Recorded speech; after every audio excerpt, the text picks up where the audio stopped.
السلام عليكم وأهلا وسهلا بيكم في بودكاست نص الليل. معاكم حسام علي وأنا الهوست للبودكاست الجميل ده.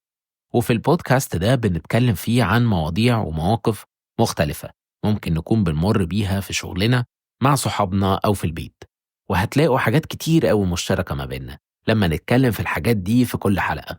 وللعلم يعني الكلام ده من وجهة نظري الشخصية، مش كلام علمي خالص على الإطلاق.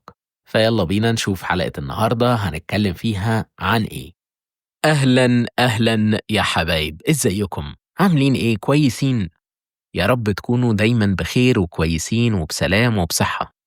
ولو ما كنتوش سمعتوا الحلقة اللي فاتت احنا اتكلمنا فيها عن أمانك، روح اسمعوها كده وشوفوا اتكلمنا فيها عن إيه، هتعجبكم إن شاء الله. وأتمنى لو حد فيكم له رأي إن احنا نحسن من حاجة يبقى يقول لنا في الكومنتات، عشان احنا خلاص يعني بنودع السيزون يعني، فقولوا لنا كده الدنيا ايه. يمكن الدنيا تتحسن ان شاء الله في السيزون الجاي، والدنيا تبقى احسن واحسن بكتير. وبما اننا يعني دايما هقولها ان احنا عيلة، فخافوا عليا يعني وخافوا على الحاجة اللي بنعملها، وخلونا بنعمل حاجة كويسة يعني. أهلا بيكم في الحلقة العاشرة من بودكاست نص الليل. النهاردة هتكلم معاكم عن الإزعاج. يمكن اتكلمت معاكم في الحتة ديت شوية في الحلقة بتاعة العيد، لو ما سمعتوهاش ممكن تروحوا تسمعوها، دي كانت الحلقة الثامنة. أه بس أنا جاي أتكلم عن الإزعاج أو الصوت العالي من منظور إني كنت في بيت أهلي في الدور الخامس، وأنا قاعد حاليًا باسجّل فأنا في الدور الأول، فشتّان الفارق ما بين الإزعاج وأنت في الخامس، وشتّان الفارق ما بين الإزعاج وأنت في الأول. حرفيًا أنا هنا باحس إن أنا دماغي هتنفجر. وأنا باسجّل لكم دلوقتي كده، أنا دايمًا لازم، بما إني يعني لسه ما عملتش أوضة أعزلها بقى والكلام ده، لسه باحاول أعمل ده يعني. بس طول ما أنا قاعد باسجّل، فلازم آخُد بالي من الصوت اللي برّه، عشان لو في موتوسيكل جاي من بعيد صوته عالي، فهاستنى شوية، أعدّي بقى وبعدين أكمّل كلامي. وأنا شخصيًا عمومًا الإزعاج أنا ما باحبّوش، أنا أحب كده الهدوء، الحياة تكون ماشية لطيفة، ما حدّش يكلّمني بصوت عالي، ما حدّش يزعّق، ما حدّش يعمل أي دوشة، ما باحبّش ده. أنا مش بتاع الكلام ده، وإني لو باحب الدوشة أو باحب الصوت العالي، فأنا باحبه في سماعات في ودني وأنا باتفرّج على فيلم، وأنا باسمع موسيقى، وأنا باسمع حاجة بقى أنا عايزها في سماعات في ودني، عشان هاتكلّم معاكم في حتّة دلوقتي هتفهموا أنا قصدي إيه. خلّينا نتكلّم من أول الشارع. الشارع مؤخرًا، أو أنا بقيت باحس إن مؤخرًا الوضع مأساوي في الشوارع، كمية باعة جائلين لا حصر لهم. وإيه بقى، يا بتاع الخزين يا بصل ومش عارف وإيه، ومعايا طماطم ومجنونة يا مش عارف يا إيه، والكيلو بإيه ومش عارف مين، ومعايا إيه وبطاطس وإيه إيه، وحاجات كده بقى رايحة وحاجات جاية، وما بتبقاش فاهم هو في إيه، يعني بجد في إيه. والناس بقى يعني اللي اتكلموا من الدور ال11 عايزة حاجات منه، فبتلاقيها بتعلّي في صوتها وده بيعلّي في صوته عشان يوصل لها الكلام. فإيه يا جماعة، إيه؟ أنتم مش عايشين لوحدكم، والله ما عايشين لوحدكم، في بشر كتير أوي حواليكم، ما ينفعش ده، بجد ده ما يصحّش، ما هو ما اتربيناش على ده من وإحنا صغيرين خالص. مع يعني كان في باعة جائلين زمان وكان ليهم صوت بس مش دايمًا. وبعدين في حد بتاع رُبابيكيا بيعدّي بيلحّن بيلحّنها. تلاقيه بقى بيقعد يغني وبتاع، بس بيعدّي الساعة كام بقى البيه المحترم بيعدّي الساعة كام؟ إن كان يوم جمعة بتلاقيه معدّي الساعة 09:30 10:00، فاللي هو إيه يا كائن يا بارد يا ابن يعني ده أنا يعني مش عارف أعمل فيك إيه، بس لو أطول أنزل أكسّر دماغك وأكسّر الميكروفون اللي أنت بتتكلم فيه ده هاعملها، بجد هاعملها، لإن ده مش منطق، مش منطق إنك تعدّي الساعة 10:00. وبعدين أنت بتعدّي عندنا 10:00، ما يمكن أنت جاي من حتّة بعيد معدّي عندهم 8:00. إيه ده! هو في كده! بجد حاجة لأ، يعني صعبة بالنسبة لي، ما باقدرش يعني لا أستطيع تحمُّل ذلك. حرفيًا. أنا مؤخرًا بقيت حاسس إن أنا محتاج أروح أعيش في مكان أفسّي فيه دماغي، يعني أعيش فيه بقى، يعني مكان يبقى كُلّه هدوء، لو هاسمع صوت فأنا هاسمع صوت شوية هوا، شوية عصافير بتصَوصَو، مش عارف إيه، كده. لكن ما أفضلش أسمع في صوت موتوسيكلات جاية بصوت عالي، ومش عارف وباعة جائلين، وناس بتتخانق، والّا واحد بيتكلم في التليفون. دي اللي أنا كانت بالنسبة لي غريبة أوي، إن أنا أتكلم يعني حد بيتكلم في التليفون في الشارع فابقى سامعه. هو في كده؟ دي غريبة أوي بالنسبة لي، لإن أنا طول عمري بقى متربي إن أنا في الخامس والشبابيك مقفولة وما اسمعش الكلام ده، لكن أبقى في الأول الشباك مقفول وكمان باسمع صوته. دي دي حاجة عجيبة، حاجة عجيبة، عجيبة يعني، اللي هو سامع كل المحادثة اللي دايرة ما بينه وما بين الشخص اللي في الطرف الآخر. والناس برضه اللي بتحب تشغّل السبيكر وهي ماشية في الشارع أو واقف تحت عمارة ومشغّل السبيكر صوته عالي وهو بيتكلم بصوت عالي وبيعمل كل حاجة بصوت عالي. ب إيه لازمته برضه؟ يعني مش فاهمها. وهل أنت مش مُدرك للدرجة إن في ناس حواليك خالص؟ يعني أنت مش مُدرك إنك في وسط مجتمع ما سكني، في عمارة في وشّك، في عمارة فوقك، في عمارة يمينك، في عمارة يعني مش مُدرك ده خالص لدرجة إنك بتعمل الحركات دي؟ وإيه أصلًا المغزى من إنك تعلّي صوتك في التليفون؟ إيه المغزى؟ ممكن تلاقي حد أصلًا، دي دايمًا تلاقيها بقى إيه يعني إيه، أو يعني اللي ما عدّاش على أي تعليم يعني للأسف، بتلاقيهم فاكر إن هو لمّا يعلّي صوته الصوت هيوصل. يا سيدي الفاضل، هي مش مشكلة إن الصوت يعلى فهيوصل، لأ، هي مشكلة شبكة حضرتك، الشبكة تقطّع، دي مشكلة شبكة، مش مشكلة صوت حضرتك. فاللي هو مثلًا لو حد الناحية التانية قال له أ لو أو صوت، تلاقي التاني بقى ألو، باقول لك سامعني؟ يا عم لأ.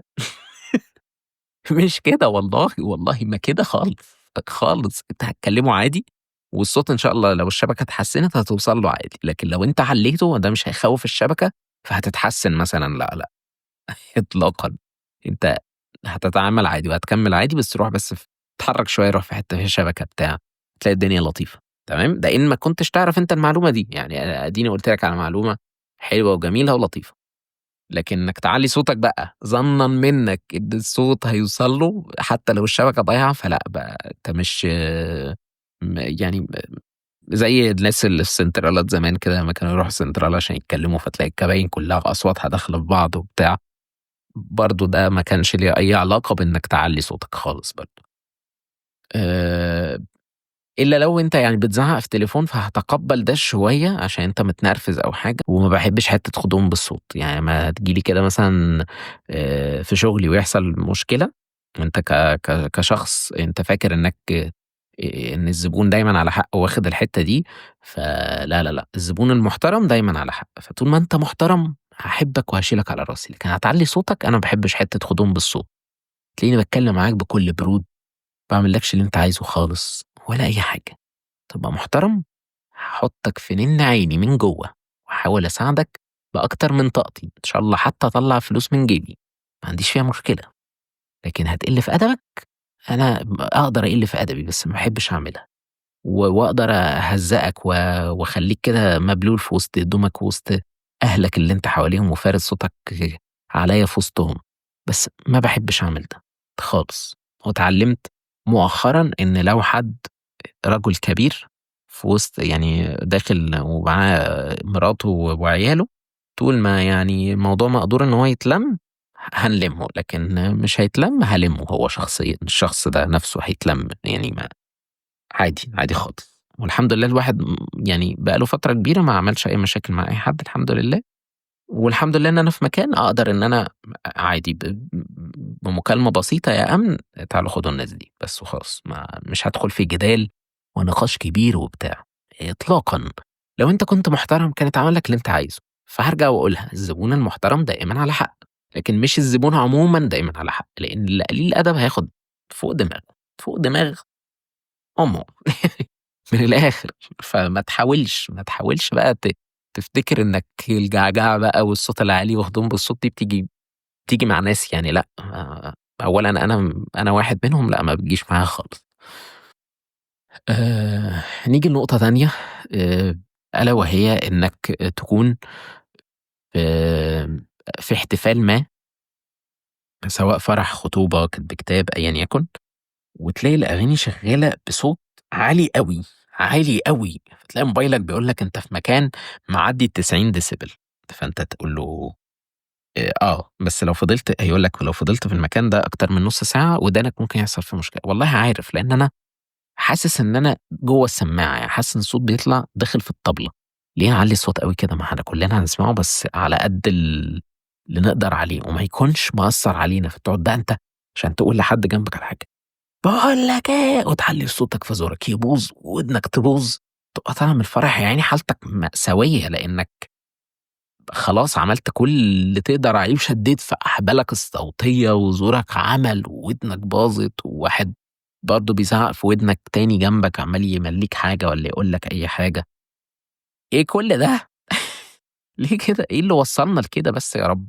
إيه اللي وصّلنا لكده؟ يعني لو كل حاجة كانت في المعقول كان ممكن، بس يعني مش لازم نعمل كل حاجة بالextreme بتاعها، مش لازم نطلّع صوت لأعلى حاجة، مش لازم أعمل مش عارف إيه لأعلى حاجة، زي برضه أبقى راكب مع صحابي العربية مثلًا، حبّوا يشغّلوا شوية أغاني، فيقوموا معلّيين الصوت على أعلى حاجة، ليه نطّرش ونضُر الناس اللي برّه العربية؟ ما لوش لازمة، ممكن نعملها على صوت متوسط كده حلو، كُلّنا هنسمعه، كُلّنا مبسوطين plus حاجة حلوة جدًا، ما ضرّناش الناس اللي برّه، ما أزعجناش الناس اللي برّه. أنا دايمًا عندي مشكلة في الحتّة دي، إن الناس مش واخدة بالها من اللي بتعمله ويؤثّر على غيرها، كُلّنا كده بنُقع في الحتّة دي.